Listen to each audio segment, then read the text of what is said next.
Este es el distrito de Tenderloin en San Francisco. Es un vecindario de extremos.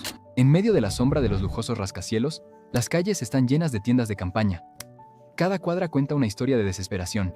Drogas al aire libre, refugios improvisados y comunidades luchando por sobrevivir. Estos son los campamentos de personas sin hogar repartidos por la ciudad, visibles desde el centro hasta los suburbios. Actualmente, San Francisco enfrenta a más de 8.300 personas sin hogar. Según datos publicados hoy del conteo de enero en San Francisco, la cifra de personas sin hogar alcanzó un récord. La mitad carece de refugio y vive en autos, tiendas o en la calle.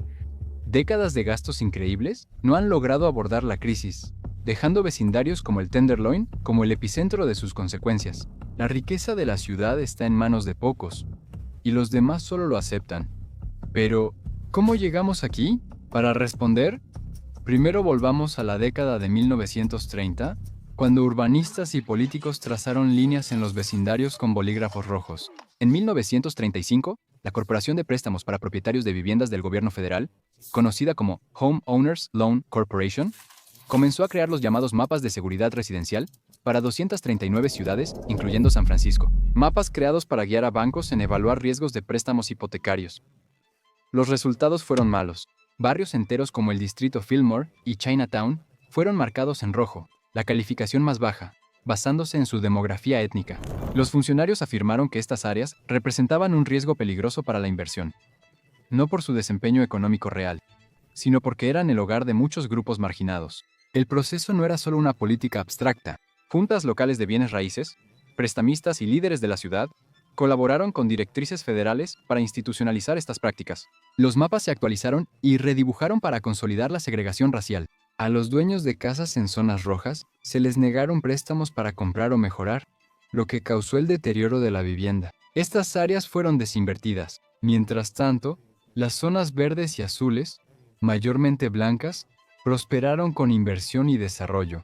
Esta inversión fue básicamente el mecanismo central de la segregación financiera. Al retirar su apoyo de los vecindarios marcados en rojo, los prestamistas cortaron el sustento económico de estas comunidades.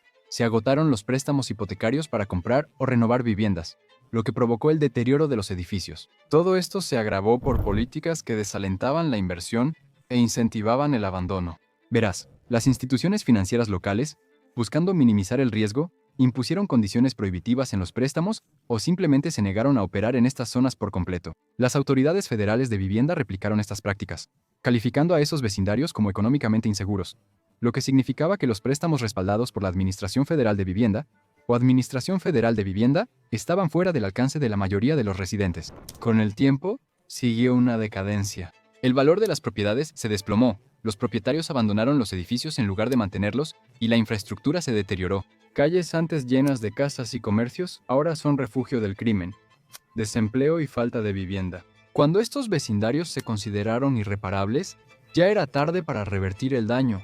Décadas después, estos vecindarios tendrían altas tasas de personas sin hogar, al volverse puntos clave de renovación urbana que desplazó a residentes de siempre. En la década de 1950, el gobierno federal intentó algo completamente nuevo. Motivados por la promesa de la psiquiatría de tratar enfermedades mentales graves, impulsaron el cierre de instituciones restrictivas, costosas y grandes.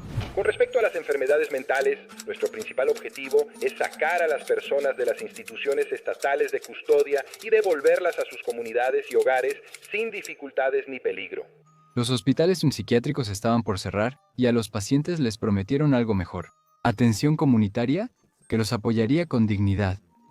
Este movimiento se llamó desinstitucionalización. Recibió gran apoyo público, pues se consideraba una solución progresista a las condiciones inhumanas que muchos pacientes sufrían en hospitales psiquiátricos tipo almacén. No quieres solo encerrar a las personas en manicomios y dejarlas aisladas, ¿verdad?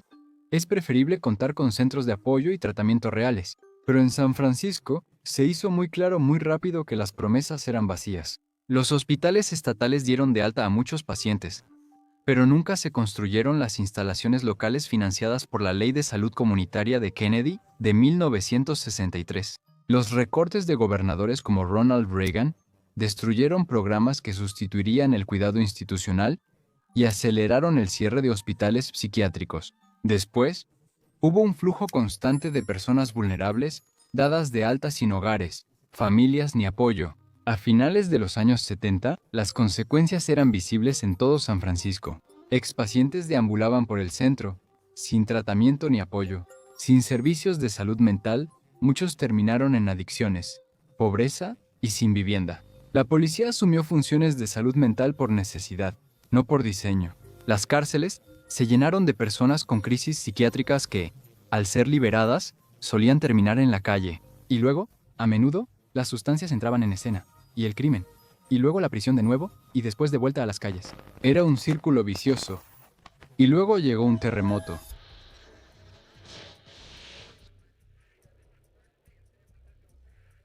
El 17 de octubre de 1989, un sismo de magnitud 6.9 sacudió San Francisco. Duró unos 15 segundos, pero causó más de $6,000 millones en daños en toda el área de la bahía. En la ciudad misma, 16,000 viviendas fueron destruidas o dañadas. El área al sur del mercado, un barrio trabajador, fue especialmente afectada. Los edificios recibieron etiquetas rojas y miles de residentes fueron desalojados de inmediato. ¿A dónde fueron todos? Bueno, mucha gente no tenía a dónde ir. Los refugios se llenaron rápido, y el mercado de alquileres explotó cuando los caseros subieron precios de unidades no dañadas. Muchos caseros optaron por demoler sus propiedades dañadas en vez de repararlas, lo que redujo aún más la escasa oferta de vivienda asequible en San Francisco. El terremoto no causó la crisis de vivienda, pero sí agravó los problemas existentes. Las familias de bajos ingresos quedaron en la calle, mientras que las zonas acomodadas se recuperaron rápido por inversión privada. El desastre convirtió la desigualdad de vivienda de la ciudad en una emergencia total. Además, el terremoto ocurrió tras una década, donde muchos vieron bajar sus salarios y subir los precios de la vivienda. En los 80 Estados Unidos prácticamente se desindustrializó. La producción en fábricas se subcontrató al extranjero, y muchos tuvieron que cambiar de empleos mejor pagados en fábricas a otros peor pagados en el sector servicios. La administración de Reagan recortó programas federales de vivienda asequible, delegando la responsabilidad a gobiernos estatales y locales. El resultado en el área de la bahía fue terrible. De 1984 a 1990, los salarios bajaron y la vivienda subió 100%. Y luego llegaron las empresas tecnológicas. El área de la bahía vivió su primer auge tecnológico en los 90, con la llegada masiva de empresas como eBay y Yahoo. Tras el estallido de la burbuja.com en 2000, San Francisco tuvo un breve respiro. Las rentas bajaron y los trabajadores tecnológicos que habían abarrotado la ciudad se mudaron, pero eso no duró mucho. A mediados de los años 2000, el área de la bahía volvía a resurgir. Llegaron gigantes como Google, Apple y Facebook, trayendo mucho capital y empleados listos para pagar más por vivienda. El Producto Interno Bruto de San Francisco supera los $650,000 millones, siendo una de las ciudades más ricas del mundo. Pero estos gigantes tecnológicos también causaron una de las mayores brechas de riqueza del país. Según la Unión de Inquilinos de San Francisco experimentó el mayor aumento en la disparidad de riqueza de todas las ciudades de Estados Unidos. Entre 2007 y 2012, el 20% más pobre de los hogares vio sus ingresos disminuir en más del 17%, mientras que los hogares en el 5% más rico vieron sus ingresos aumentar en un 8% en promedio. Avanzando rápido hasta 2022, el ingreso familiar promedio de la ciudad era de unos increíbles $136,000. El 10.5% de los residentes vivía bajo el umbral de pobreza. Pero la falta de vivienda no se debe solo a esto. Es la vivienda asequible, o la vivienda en general. Para el caso, el auge tecnológico generó cientos de miles de empleos, pero la vivienda no creció igual. Entre 2012 y 2017, el área metropolitana de San Francisco sumó 400,000 empleos, pero solo construyó 60,000 viviendas. El desequilibrio provocó que subieran los precios de la vivienda. Un departamento de 2 recámaras en el distrito de La Misión costaba $1,900 al mes. En 2011 subió a $3,500 en 2012, y ahora promedia $5,000. Las regulaciones de zonificación son una de las principales causas de la falta de nuevas viviendas. El 70% del suelo residencial en San Francisco está destinado a casas unifamiliares o dúplex, lo que en la práctica impide edificios de departamentos en la mayoría de los vecindarios. Esto no es accidental. Décadas de planeación han buscado preservar el carácter de zonas acomodadas como Pacific Heights y Noe Valley, relegando la vivienda densa y multifamiliar a áreas de menores ingresos como el Distrito de la Misión o South of Market. Los complejos de departamentos suelen enfrentar trabas burocráticas que retrasan proyectos años, mientras las casas unifamiliares siguen construyéndose. Los esfuerzos por cambiar este equilibrio han sido, en el mejor de los casos, polémicos. Este es el Distrito 8 que incluye vecindarios como El Castro, Noe Valley y Glen Park. Rafael Mandelman representa al Distrito 8 en el Consejo Municipal de San Francisco. En 2021, propuso 2 ordenanzas para intentar cambiar las cosas. Busca desincentivar las llamadas casas monstruo o expansiones de lujo en propiedades unifamiliares existentes. Sin entrar demasiado en la jerga de zonificación, esto básicamente obligaría a que estos proyectos pasen por algo llamado autorización de uso condicional, un proceso costoso y que lleva mucho tiempo, lo que haría que muchos propietarios piensen 2 veces antes de expandir una propiedad unifamiliar existente, y que muchos desarrolladores consideren construir unidades multifamiliares en su lugar. La segunda ordenanza de Mandelman permitiría hasta 4 unidades cerca del transporte público para densificar áreas que antes estaban excluidas. Existe gran oposición a estas medidas. La coalición No en mi patio trasero, Not in my backyard, es de las más fuertes. En todo el país, especialmente en San Francisco, han bloqueado con éxito propuestas como las de Mandelman. Las propuestas siguen siendo solo eso. Propuestas. Aún no se han implementado, en gran parte gracias a Not in my backyard. La falta de nuevas viviendas también significa tasas de vacancia más bajas, menos lugares disponibles para vivir. En el primer trimestre de 2024, la tasa de vacancia de San Francisco cayó por primera vez desde antes de la pandemia, por debajo del 6%, superando el promedio nacional. Cuando hay menos vacantes, hay más demanda de viviendas. Cuando aumenta la demanda de viviendas, sube la renta y más personas no pueden pagarla. Como ves, no solo la pobreza lleva a la gente a las calles. Son las rentas altas y las bajas tasas de vacantes que provienen de la falta de viviendas, además de una brecha de riqueza cada vez mayor. Detroit y Miami, con vivienda más accesible, tienen menos personas sin hogar que San Francisco, aunque su pobreza es 2 o 3 veces mayor. ¿Por qué San Francisco destaca en las noticias por su problema de personas sin hogar? Después de todo, Nueva York, por ejemplo, ha estado experimentando el nivel más alto de personas sin hogar desde la Gran Depresión en términos de números absolutos, con un estimado de 350,000 personas sin hogar solo en septiembre de 2024, según la Coalición para las Personas Sin Hogar. La mayoría de las personas sin hogar en Nueva York tienen refugios o casas donde quedarse.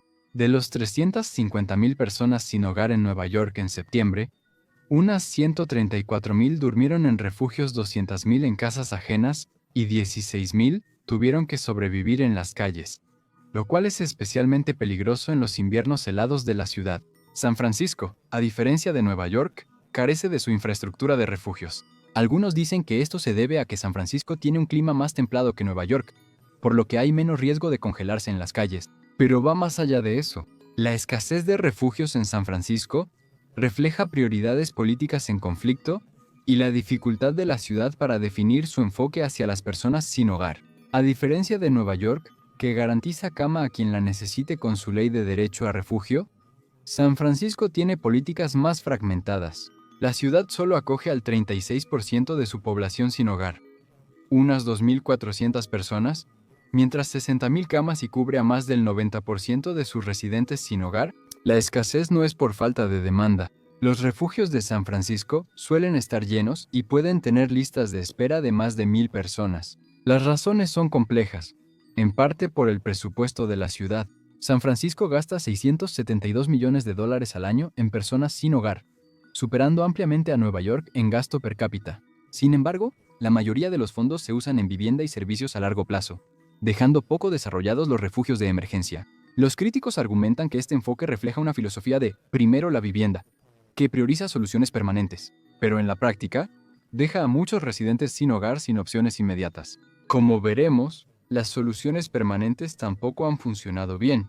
La culpa también recae en la burocracia y la resistencia local. Las ampliaciones de refugios suelen enfrentar oposición comunitaria, especialmente de vecindarios acomodados que rechazan instalaciones para personas sin hogar. Las restricciones de zonificación retrasan la aprobación, y los altos costos de construcción complican el desarrollo de refugios. El mandato del Estado de Nueva York anula esa resistencia, obligando a las localidades a cumplir. San Francisco carece de este mecanismo, dejando las decisiones políticas divididas entre departamentos y facciones. Como resultado de todo esto, hay más personas sin hogar per cápita en las calles de San Francisco, y están justo ahí donde todos pueden verlas. El diseño denso y compacto de la ciudad no deja mucho espacio para que los campamentos se expandan. No hay tantos puentes y pasos elevados como en Nueva York o Los Ángeles.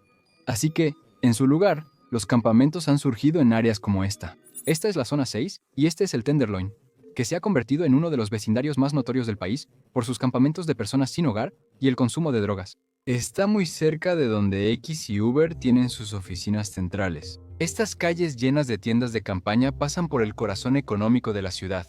Los empleados de startups atraviesan refugios improvisados rumbo a modernas oficinas, evidenciando el contraste de riqueza y pobreza que caracteriza el paisaje urbano de San Francisco. Y además están ahí siempre. En el conteo puntual de 2024, donde el gobierno de Estados Unidos exige a cada ciudad un recuento bienal de personas sin hogar, la falta de vivienda crónica subió 11% de 2022 a 2024, con casi 3.000 personas en inestabilidad prolongada, es decir, más de un año sin hogar o 4 veces en 3 años. Aunque los programas de la ciudad ayudaron a más de 7.500 personas a salir de la falta de vivienda en 2 años, el problema es mucho mayor que estos esfuerzos. Por cada persona que obtiene vivienda, 3 más quedan sin hogar. ¿Qué se puede hacer? Está claro que simplemente arrojar dinero al problema no está funcionando. En 2022-2023, la ciudad gastó 1.1 mil millones de dólares en combatir la falta de vivienda. Sin embargo, en ese mismo año, la falta de vivienda crónica aumentó un 11%. Así que primero, veamos lo que se ha hecho y por qué no ha estado funcionando. San Francisco ha intentado resolver la falta de vivienda con iniciativas destacadas que muchas veces no funcionaron. El enfoque de la alcaldesa Dianne Feinstein hacia la falta de vivienda durante su mandato en los años 80 reflejaba la creencia de que la crisis era temporal. Su administración se basaba en soluciones temporales, como financiar refugios en iglesias y estancias en hoteles privados. En un incidente notorio, la ciudad reutilizó los autobuses de dinero como refugios improvisados. Casi no hubo supervisión. Los autobuses fueron vandalizados y retirados, dejando a las personas sin hogar con menos opciones. El enfoque falló con el aumento de la falta de vivienda, mostrando que no era solo un problema transitorio. Las políticas de Feinstein, al centrarse en medidas temporales y no en la asequibilidad de la vivienda, establecieron soluciones rápidas que no detuvieron la crisis creciente. Luego llegó Art Agnes. El mandato de Agnos como alcalde, de 1988 a 1992, marcó un cambio hacia promesas más ambiciosas, aunque los resultados fueron mixtos. La estrategia más allá del refugio buscó crear centros integrales con servicios de salud y asesoría. Su mandato es recordado por el Campamento Agnes, un asentamiento de personas sin hogar en la plaza del centro cívico. Agnes inicialmente permitió que el campamento permaneciera donde estaba, pero la presión pública lo obligó a desmantelarlo. Además, abrió varios refugios de forma apresurada y sin mucho plan tras el terremoto de Loma Prieta que mencioné antes. Estos refugios pronto se saturaron y estuvieron mal administrados. Al final de su mandato, Agnos se enfrentó a una ola de críticas por no equilibrar la compasión con la infraestructura, dejando que su sucesor adoptara un enfoque más estricto. Ese sucesor fue Frank Jordán. En los años 90, el programa Matrix de Jordán intentó limpiar espacios públicos usando a la policía para dar muchas citaciones a personas sin hogar por faltas menores, como merodear o dormir en la calle. En 6 meses se emitieron 6.000 citaciones, lo que dejó a muchos sin poder pagarlas y los llevó al sistema penal. El programa enfrentó críticas por criminalizar la pobreza sin abordar sus causas de fondo. Y finalmente, perdió el apoyo público tras una reacción negativa contra sus tácticas decididamente brutales. Willie Brown, al asumir como alcalde en 1996, canceló Matrix, pero mantuvo la aplicación agresiva de la ley, realizando redadas militarizadas en campamentos de Golden Gate Park con helicópteros y cámaras infrarrojas. Este enfoque desplazó a personas sin hogar sin ofrecer alternativas sostenibles. Esto es parte de la vigilancia de ventanas rotas.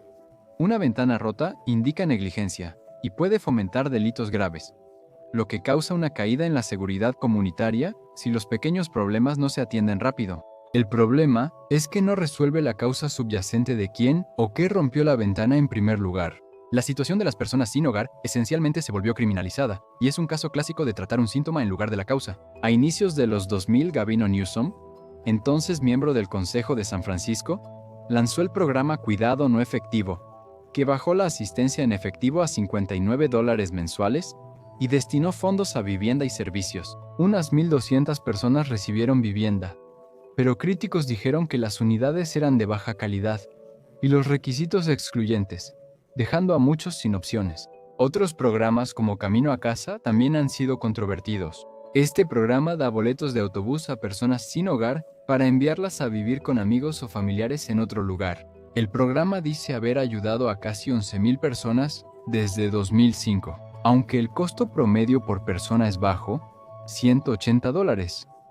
Un estudio de 2017 mostró que casi la mitad de los considerados salidos de la calle solo fueron reubicados fuera de San Francisco. Los críticos han llamado al programa Terapia Greyhound. Los programas de tratamiento ordenados por la Corte, como tribunales de cuidado e intervenciones de salud mental forzadas, son controvertidos por priorizar la supervisión judicial sobre ampliar viviendas o servicios. Estos esfuerzos no resolvieron la falta crónica de financiamiento en salud mental ni la capacidad de los albergues, perpetuando el desplazamiento en vez de soluciones a largo plazo. Algo de lo que está ocurriendo ahora parece ser más de lo mismo. La guerra de San Francisco contra las personas sin hogar es un capítulo muy polarizador en su historia. Las políticas giran en torno a infracciones de calidad de vida, enfocándose en conductas como dormir en público, merodear o estacionarse durante la noche. Estas leyes afectan más a las personas sin hogar, criminalizando actos legales en propiedad privada. El Departamento de Policía de San Francisco emitió en promedio 3,000 citaciones al año,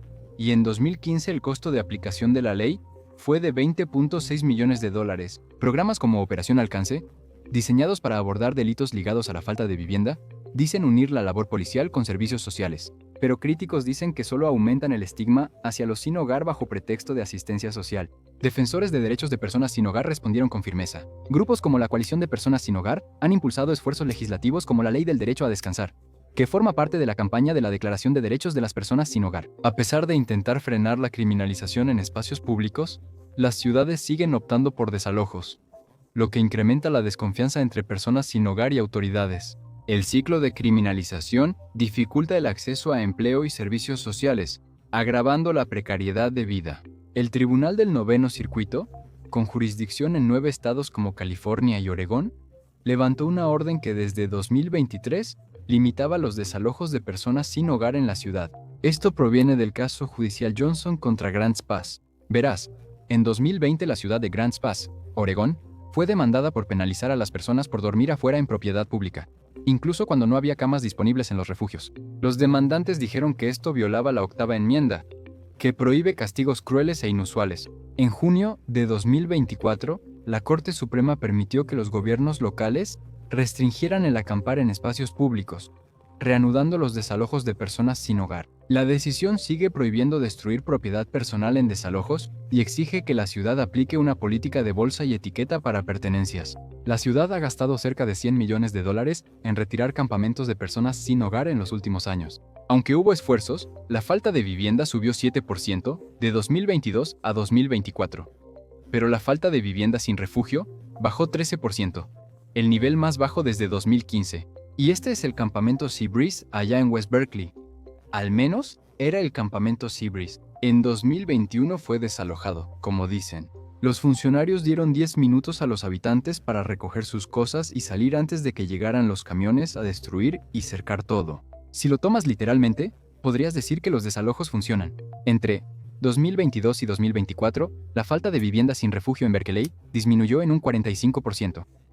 Esa cifra se debe a iniciativas como convertir hoteles en refugios de emergencia con el proyecto Llave de Habitación. Este programa entregó vales para habitaciones de hotel a decenas de personas desalojadas del campamento Seabreeze, lo cual simplemente no es sostenible. Sin embargo, parte de ese 45% también son personas que simplemente se reubicaron en otro lugar.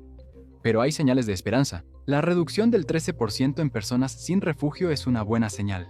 Y la solución más lógica es, construir más refugios. Como pueden ver en este gráfico, solo el 7% de los $848 millones del presupuesto del Fondo Nuestra Ciudad, nuestro hogar de San Francisco, se destinó a la construcción de refugios. El Departamento de Personas sin Hogar y Vivienda de Apoyo de la ciudad destinó el 21% de su presupuesto de $575 millones a refugios en 2022 y 2023, ocurriendo lo mismo que antes. La ciudad buscó ampliar el acceso a refugios con la iniciativa Cabañas Pequeñas. Lanzado en el Distrito de la Misión en 2024, el proyecto construyó 60 cabañas individuales para vivienda temporal o refugio de corto plazo. Cada habitación tiene cama, escritorio y almacenamiento. Los residentes comparten baños y comedores, buscando ser alternativa digna a refugios colectivos. El alto costo de $113,000 por cabaña causó indignación, ya que ciudades como Oakland lograron instalaciones similares por mucho menos. Críticos dudaron de la sostenibilidad del programa, que funcionaría solo 2 años antes de convertirse en un desarrollo de vivienda asequible. Programas como los centros de navegación, enfocados en refugios de bajo umbral, ofrecen flexibilidad y alcance. Aquí, los residentes pueden quedarse con sus pertenencias, parejas y mascotas, condiciones que a menudo faltan en los refugios tradicionales. Con un 72% para 1.150 clientes, los centros muestran potencial.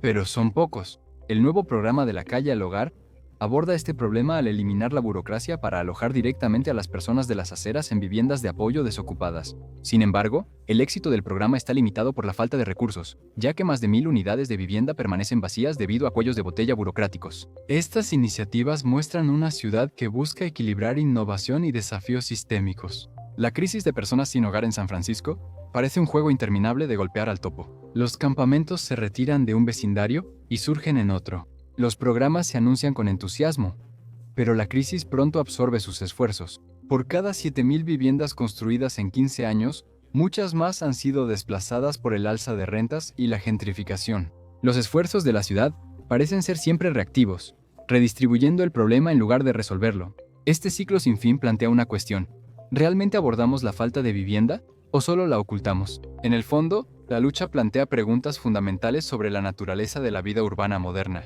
¿La falta de vivienda es consecuencia inevitable del capitalismo y su búsqueda de riqueza que provoca desigualdad extrema? ¿La ética individualista de la fiebre del oro de San Francisco entra en conflicto con la responsabilidad colectiva para enfrentar la pobreza sistemática? Estas preguntas no tienen respuestas simples, pero el futuro de la ciudad depende de cómo reconcilie su legado y realidad. Gracias por vernos.